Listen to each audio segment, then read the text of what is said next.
Yeah, I can name a few things that's not sexy. You know what I mean? All right. What's not sexy? Oh, man. D.L. Hugley and Kanye West. Oh, that's no sexy. That is no sexy. That is no sexy. That is no sexy. No. And did you hear Steve Harvey?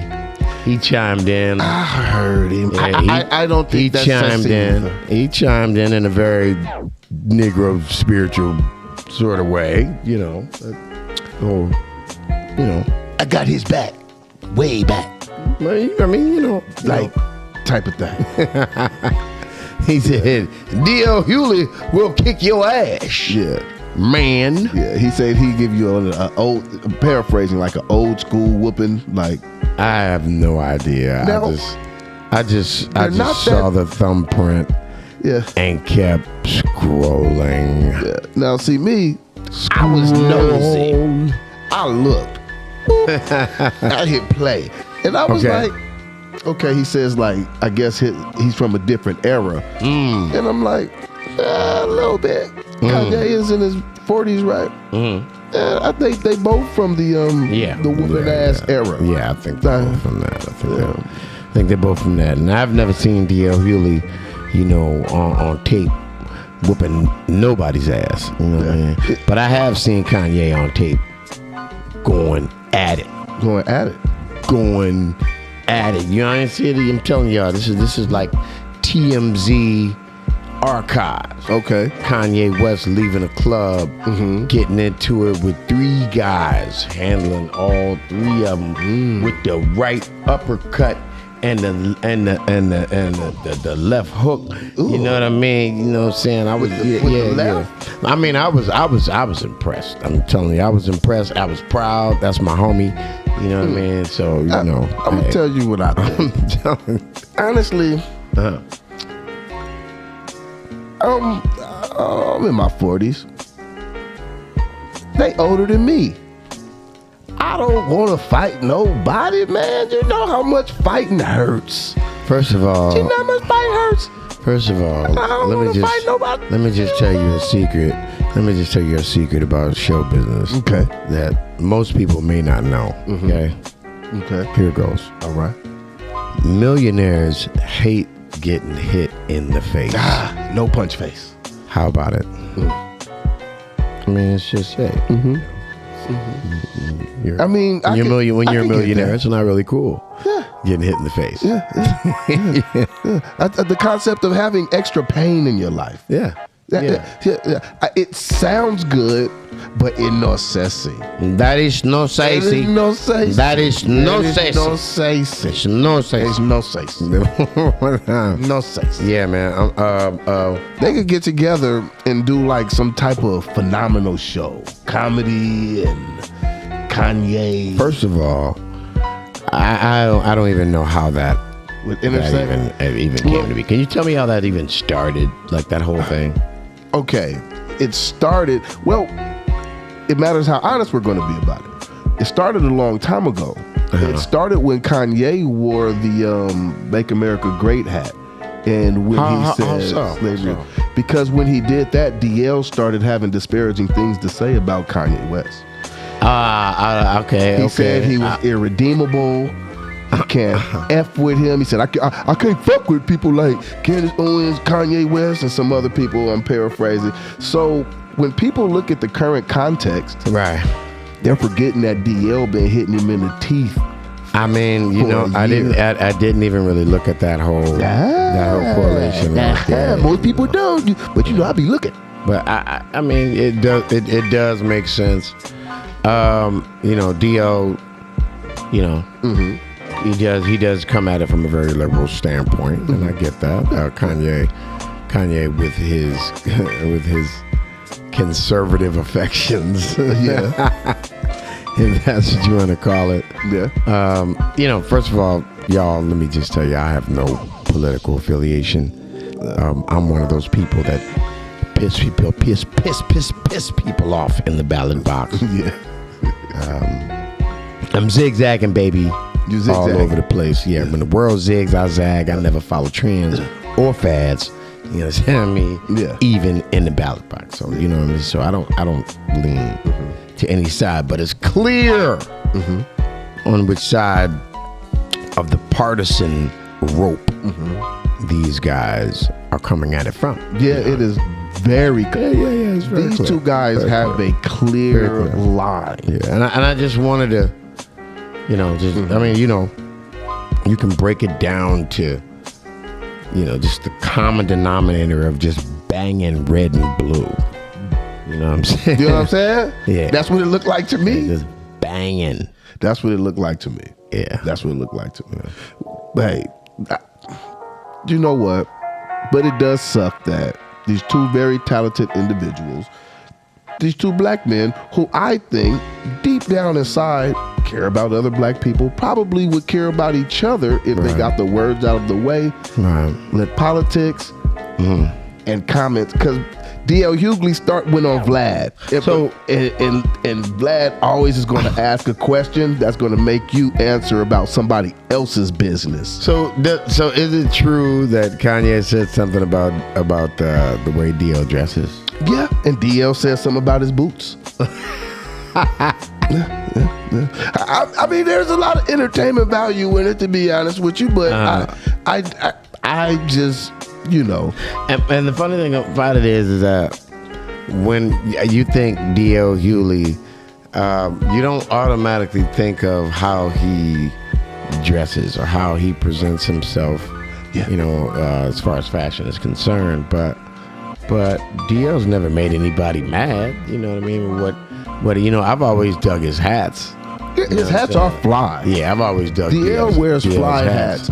Yeah, yeah. But you know, look, I gotta give it to him though. DL, you know, so they're going back and forth. I guess, you know. So I read something online where DL is responding to Kanye West. He's like, "Yeah, I heard you got a lot of killers, you know, that do a lot of shit for you. Yeah, it's funny."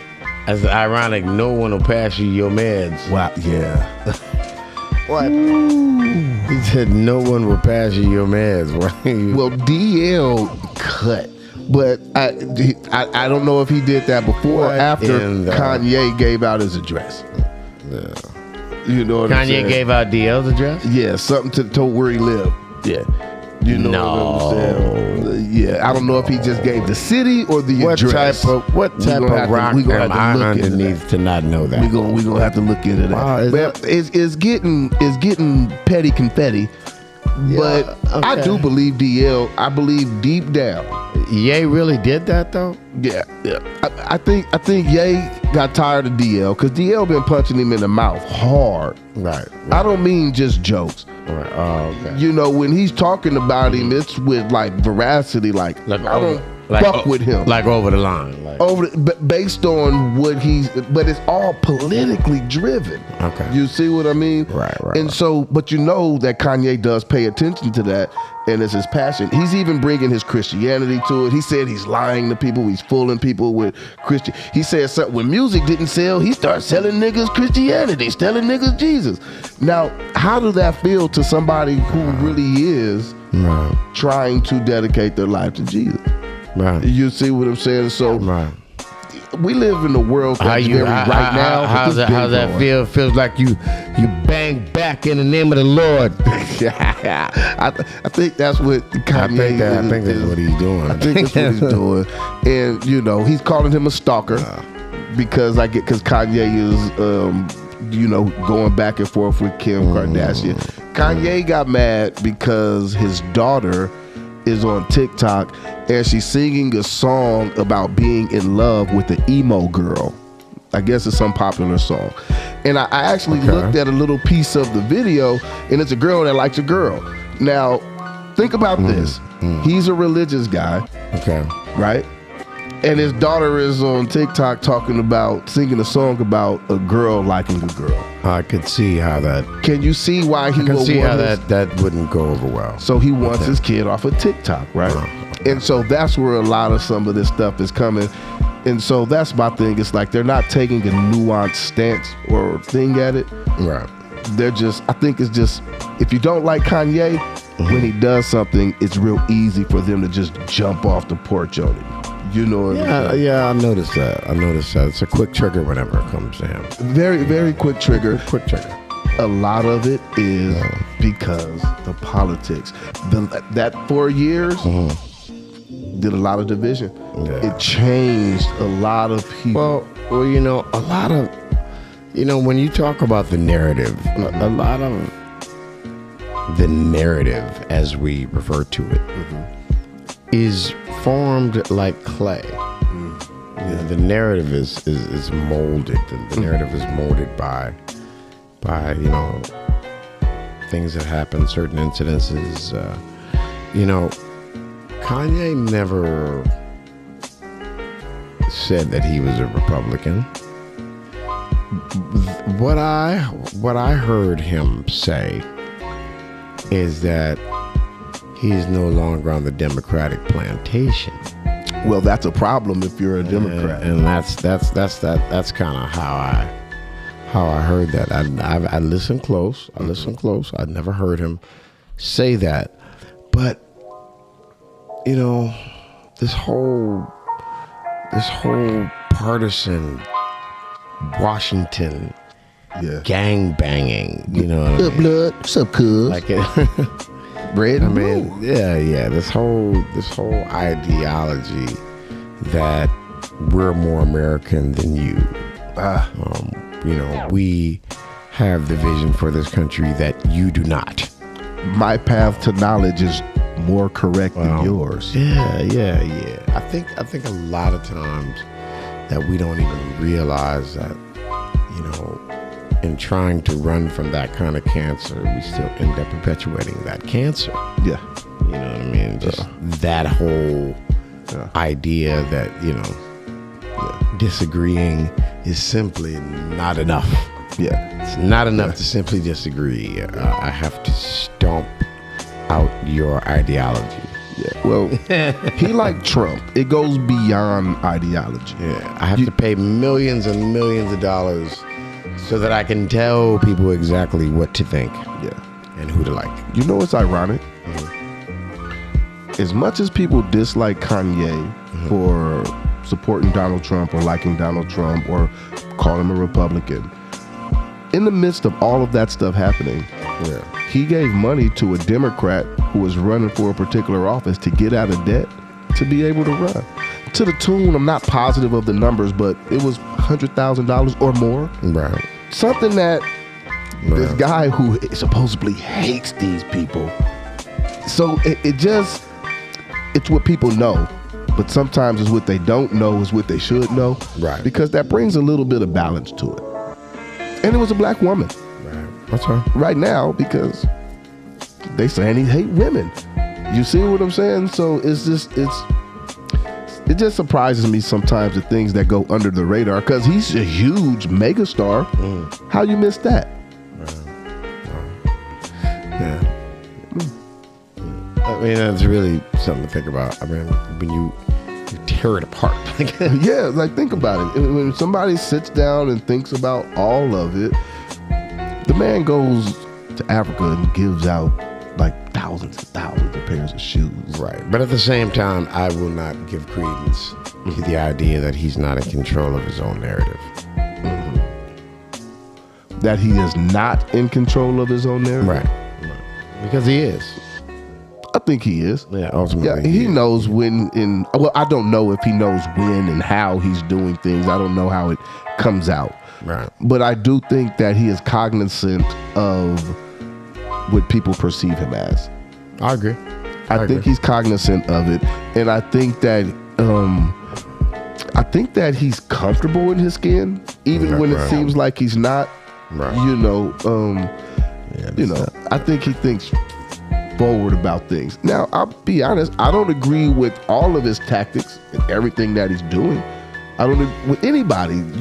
I won't say with anybody, but some of the things he's doing, he's a hurt man. And what people aren't giving credence to is what hurt men do, right? So he's went from a position to where he's like with his kids to where he has absolutely no control, right? And so there's no such thing as 50-50 custody. It goes like this. She has the kid, and you say, I don't want the kid to do that. Right. And she says, okay, cool, forget what you say. Your 50-50 is gone. And so that is what's happening to him. Right. And so he is reacting in a public way.